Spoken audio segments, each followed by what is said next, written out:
అలాగే మతాలను కించపరిచేలాగా ఎవరైనా మాట్లాడితే ఊరుకోవచ్చా అని అంటారు. ఏమాత్రం ఊరుకోవాల్సినటువంటి అవసరం లేదు. ఎవరైనా సరే మతాన్ని కించపరిచే రకంగా మాట్లాడితే దానికి కూడా క్లియర్ గా సెక్షన్ ఉంది. ఇప్పుడు బిఎన్ఎస్ లో 299, పాత ఐపీసీలో 295A అనే సెక్షన్. అది కూడా promoting insult to religion are religious beliefs with intent to outrage religious feeling. దానికి కూడా శిక్ష 3 సంవత్సరాలు. దాని కింద కేసు పెట్టండి. ఇంకొకటి ఉంది 196 BNS promoting enmity between groups on grounds of religion. మరి అసలు ఈ సెక్షన్ పెట్టలా, ఎందుకు పెట్టలేదో తెలియదు. రావణ్ రిమాండ్ రిపోర్ట్ లో ఈ సెక్షన్ లేదు.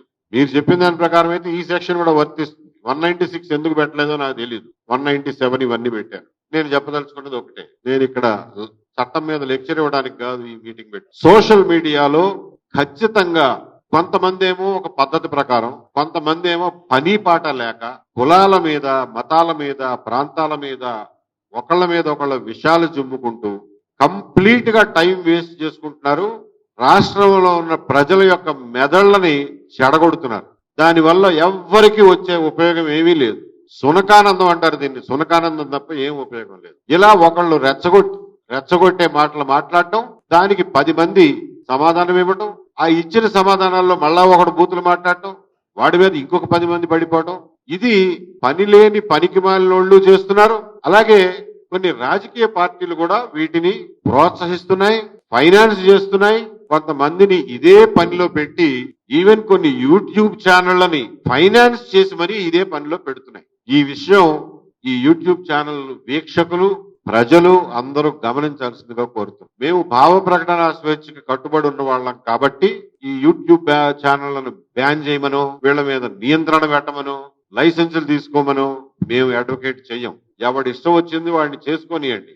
కానీ వినేవాడు లేకపోతే, ప్రేక్షకుడు లేకపోతే ఏ యూట్యూబ్ ఛానల్ నడవదు. ఎంత డబ్బులు ఇచ్చినా అది వృధా ప్రయాస, గంగలో పోసినట్టే. కాబట్టి ప్రేక్షకుల విజ్ఞత, ప్రజల విజ్ఞత మీద దీన్ని వదిలేస్తున్నాం. ప్రజలు చాలా జాగ్రత్తగా విజ్ఞతతో ఆలోచించి ఏ చర్చల వల్ల సమాజం బాగుపడుతుంది, సమాజానికి ఉపయోగం, సమాజానికి అవసరం అనేది గమనించుకోండి తప్ప ఏది పడితే అది, ఏ విషయాన్ని పడితే మీద ఆ విషయం మీద రోజుల తరబడి సోషల్ మీడియాని కలుషితం చేయొద్దని చెప్పి ప్రజలందరికీ విజ్ఞప్తి చేస్తున్నాను.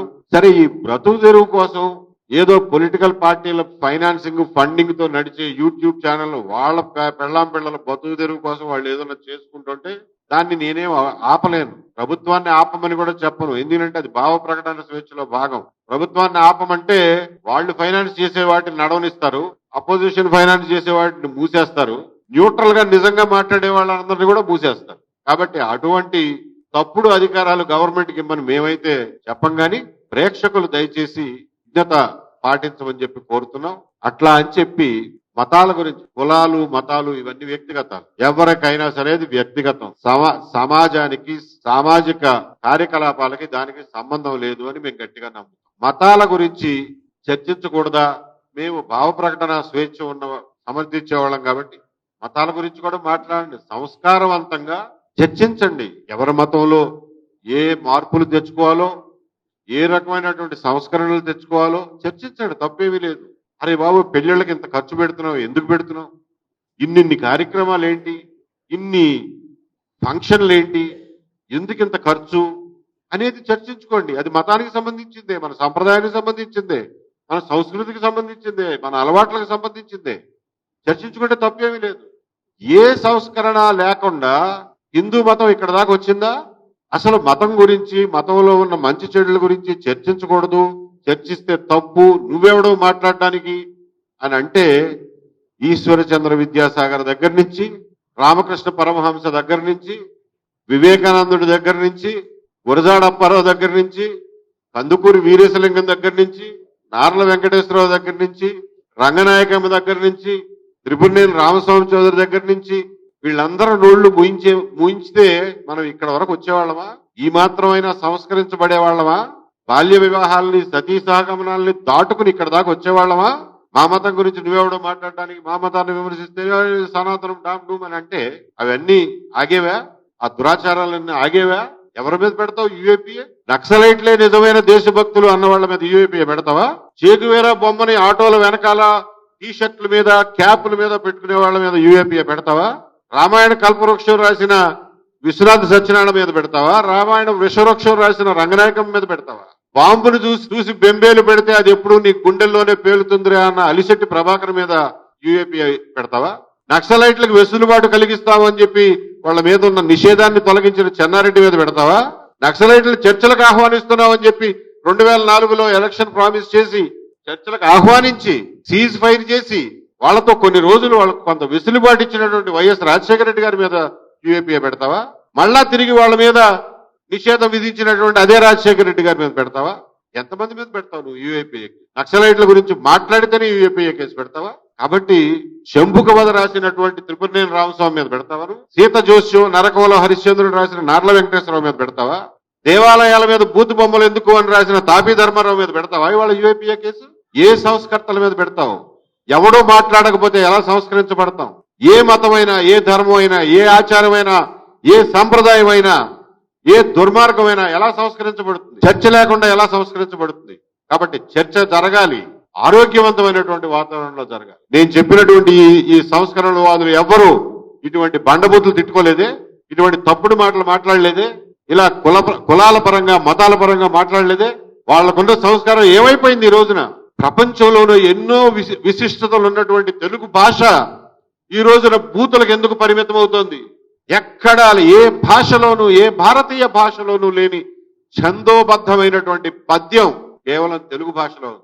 అష్టావధానం, శతావధానం కేవలం తెలుగు భాషలో ఉంది. ఇన్ని విశిష్టతలు ఉన్న తెలుగు భాషలో ఉన్న తీయదనాన్ని మర్చిపోయి, సంస్కారవంతమైనటువంటి భాష మర్చిపోయి, ఒక్కొక్కళ్ళు లకారాలకి నువ్వంతంటే నువ్వింత అని చెప్పి, నువ్వు లంగ అంటే నువ్వు దొంగ అని చెప్పి ఇటువంటి భాష మాట్లాడి ఏమైపోయింది? ఎక్కడికి పోతున్నాం? దీన్ని సంస్కరించుకోవాల్సినటువంటి అవసరం ఉంది. ఇది సంస్కరించబడాలంటే చర్చ జరగాలి. రావణ్ తప్పు చేస్తే రావణ్ ఇది నువ్వు తప్పు చేశావు, ఈ లైన్ దాటావు అని చెప్పగలగాలి. అంతే తప్ప యూఏపీఏ కేసులు పెట్టి చర్చని, ఆలోచనల్ని, మేధస్సుని, మాటని భయభ్రాంతులకు గురి చేయటం ఈ రాష్ట్రానికి మంచిది కాదు, మన సమాజానికి హితవు కాదు. కాబట్టి ఇటువంటి దుర్వినియోగాల్ని ఆపు చేయండి అని చెప్పి సవినయంగా ఈ ప్రభుత్వానికి మనవి చేస్తూ, ఇలాగే గనక యూఏపీఏ దుర్వినియోగం ముందు జరిగితే తీవ్రమైనటువంటి ప్రజా ప్రతిఘటన కూడా ఎదురవుతుంది. రంగనాయకమ్మ గారిని అకారణంగా అర్ధరాత్రి పోలీస్ స్టేషన్కి పిలిస్తే ఎలా అయితే నిరసించామో, నినదించామో, ప్రతిఘటించామో, పోరాడామో, అటువంటి పోరాటాలే మళ్ళీ మీరు కూడా చూడాల్సి ఉంటుంది. కాబట్టి అక్కడ దాకా తెచ్చుకోవద్దు అని చెప్పి విజ్ఞప్తి చేస్తున్నాం. మీడియా మిత్రులు అందరూ కూడా ఈ విషయంలో మీ వృత్తి ధర్మాన్ని, మీ బాధ్యతల్ని ఎరిగి మరి సరైనటువంటి మార్గదర్శనం చేయండి. మీడియాకు కూడా సరైనటువంటి దారిలో మీడియాను నడిపించండి అని చెప్పి తెలియజేస్తున్నాం. Questions are welcome. బూతులు తిడితే చెప్పాను కదా, మేజిస్ట్రేట్ దగ్గరికి వెళ్ళాలి, ఫైల్ చేయాలి, ఆయన పర్మిషన్ ఇస్తేనే పోలీసులు ఇన్వెస్టిగేట్ చేస్తారు. మహా అయితే 2 ఏళ్ల జైలు శిక్ష పడుతుంది. కానీ కేసే కదా, వాడు బతికున్న నాళ్ళు ఉంటుంది కదా కేసు వాడి మీద. ఓపిక పట్టండి. మనం ఒక ఆధునిక ఆంధ్రప్రదేశ్ని నిర్మించుకోవడానికి కూర్చున్నామా, ఒక ఆఫ్ఘనిస్తాన్ నిర్మించుకోవడానికి కూర్చున్నామా? లెటస్ ముందు దాన్ని డిసైడ్ చేసుకుందాం రండి. ఒక ఆధునిక ఆంధ్రప్రదేశ్ అనేది చట్టాల మీద ఆధారపడి, చట్టాల మీద, చట్టబద్ధ పాలన మీద ఆధారపడి నిర్మితం అవుతుందా, లేకపోతే ఎమోషన్స్ మీద, మన ట్రైబల్ ఇన్స్టింక్ట్స్ మీద, ప్రైమోర్డియల్ ఇన్స్టింక్ట్స్ మీద వాడు ఆయన అన్నాడా పదండి పట్టి కొడదాం, చంపేద్దాం అనేటటువంటి భావావేశాల మీద మీకు ఒక మంచి సమాజం నిర్మితం అవుతుంది. ఆధునిక సమాజంలో బతకాలంటే కొన్ని ఇబ్బందులను కూడా ఎదురు చూడాలి. ఆధునిక సమాజంలో బతకాలంటే ట్రాఫిక్ సమస్యల్ని ఎదుర్కోవాలి. ట్రాఫిక్ లేకుండా ఉండే ప్రపంచం ఎలా అయితే ఉండదో, ఎవరు ఏ తప్పు చేయకుండా, మన ఎవడు ఏ మాట అనకుండా ఉండే సమాజం ఉండదు. అందులో ఉన్న వెసులుబాటులను ఉపయోగించుకుంటూ, చట్టాన్ని ఉపయోగించుకుంటూ బతకడం నేర్చుకోవాలి. డిఫమేషన్ కేసు చాలా రోజులు పడుతుంది కాబట్టి నేను అసలు కేసే వేయనంటే ఎట్లా? వేయండి కేసు, వాడు తిరుగుతాడు. నేను 2000 సంవత్సరంలో ఒక డిఫమేషన్ కేసు వేస్తే వాళ్ళు గింగరాలు తిరిగారు. 2008వ సంవత్సరం వచ్చేసరికి ఎవరి ద్వారానో కేసు నడుస్తూనే ఉంది. నేనేం కోర్టుకు పోవటంలా, కానీ అది వాళ్ళ మెడ మీద కత్తిలాగా వేలాడుతూనే ఉంది. అప్పటికి ఆయన రాజశేఖర రెడ్డి గారి గవర్నమెంట్ లో కేబినెట్ మినిస్టర్, ఆయన ఎవరి ద్వారానో రాయబారం పంపించి బాబు తప్పు అయిపోయింది నేను చేసింది, క్షమాపణ కోరుకుంటాను, ఆయన్ని కేసు విత్డ్రా చేసుకోమనండి అని చెప్పి నా దగ్గరికి రాయబారం పంపి పేర్లు చెప్పను కానీ పంపిస్తే అన్కండిషనల్ గా బేషరతుగా క్షమాపణ రాసి ఎఫిడవిట్ వేయమనండి కోర్టులో, అప్పుడు కేసు విత్డ్రా చేసుకుంటానన్నా. నేను చెప్పినట్టుగానే ఎఫిడవిట్ వేశాడు, నేను కేసు విత్డ్రా చేసుకున్నాను, అయిపోయింది. అది చాలదా? కాబట్టి చట్టపరంగా పోదాం. 2 ఏళ్లు కాకపోతే 20 ఏళ్లు పట్టనివ్వండి. That's a civilized way of behaving. పోలీసులు ఏముందండి బక్క ప్రాణులు బాబు. నేను ఎందుకు మాట్లాడతాను ప్రతి వాళ్ళ గురించి? మీరు అడిగారు కాబట్టి ఇప్పుడు చెప్తాను. ప్రకాష్ రాజ్ ఏమన్నాడు, ఆయన ఏమన్నాడు, ఈయన ఏమన్నాడు, నేను లిస్ట్ రాసి పెట్టుకుంటాను సార్. దాని మీద Prakash Raj he gave his own bite. ఆయన అన్నది కూడా ఇదే, యుఏపిఏ ప్రయోగించడం అనేది కరెక్ట్ కాదు అని చెప్పి నేను అన్నాడు. మోర్ ఆర్ లెస్ ఆయన చెప్పిన అభిప్రాయమే నేను కూడా ఇప్పుడు మీకు చెప్పాను. కాబట్టి ఆయన్ని ఎండోర్స్ చేయడము, ఆయన్ని కాంట్రడిక్ట్ చేయడము నాకేం పని? మీరు పీటీఐ అంటే దేశవ్యాప్త సంస్థ. మీకు ఆయన ఎక్కడ పడితే అక్కడ దొరుకుతాడు. ఇక్కడో బెంగళూరులోనో ఢిల్లీలోనో ఎక్కడొచ్చాడో దొరుకుతాడు. దొరికినప్పుడు అడగండి ఆయన్నే. నేను ఎందుకు చెప్తాను ప్రకాష్ రాజ్ తరఫున సమాధానం? ఎజెండాతో పనిచేస్తున్నది వాస్తవం. నేనే చెప్తున్నాగా, పొలిటికల్ పార్టీలే ఫండింగ్ చేస్తున్నాయి. పొలిటికల్ పార్టీలే కొన్ని ఛానల్స్ ఫండింగ్ చేస్తున్నాయి, కొన్ని చర్చలను ఫండింగ్ చేస్తున్నాయి. ఒరే నువ్వు వీడి మీద పడరా, మా పేటీఎం బ్యాచ్ అంతా నీతో పాటు వస్తారు అని చెప్పి ఒక బ్యాచ్, అటువైపున కూడా సేమ్ సిమిలర్ గా జరుగుతున్నాయి. సో ఎజెండాతో పనిచేస్తున్నప్పుడు అరే నువ్వు ఎజెండాతో పనిచేస్తున్నావు అని ఎత్తి చూపించండి, ఎక్స్పోజ్ చేయండి. ఆయనకి ఎంత భావ ప్రకటన స్వేచ్ఛ ఉందో మీకు ఉందిగా, ఎవడొద్దన్నాడు? ఎక్స్పోజ్ చేయండి, తప్పులేదు. చెయ్యాలి కూడా, చెయ్యడం మన బాధ్యత. చేయకపోతే జనం అందులో పడి కొట్టుకుపోతా ఉంటారు. చెప్పాను కదా సార్, నేను రావణ్ ఏలూరు మీటింగ్ లో మాట్లాడిన వాటిల్లో పచ్చిబూతులు ఉన్నాయి, కొన్ని సెటైర్లు ఉన్నాయి. రాధా మనోహర్ దాస్ మీద క్లియర్ గా డెఫిమేషన్ ఉంది. మూడు సెపరేట్ సెక్షన్స్ కింద తీసుకోవాలి మీరు. ఆ పచ్చిబూతులు మాట్లాడిన దానికి సెక్షన్లు ఉన్నాయి, దాని మీద కేసు వేయాల్సింది. వేసినట్టున్నారు, వేసుంటారు ప్రాబ్లీ. రాధా మనోహర్ దాస్ ఖచ్చితంగా డెఫిమేషన్ వేయాలి, ఆయన పేరు పెట్టి తిట్టినందుకు. మిగిలిన అంటారా కొన్ని ఫ్యాక్ట్స్ కూడా ఉన్నాయి అతను మాట్లాడిన వాటి. దాని ఫ్యాక్ట్ మాట్లాడినప్పుడు మీరు దాన్ని డెఫిమేటర్ అనలేరు.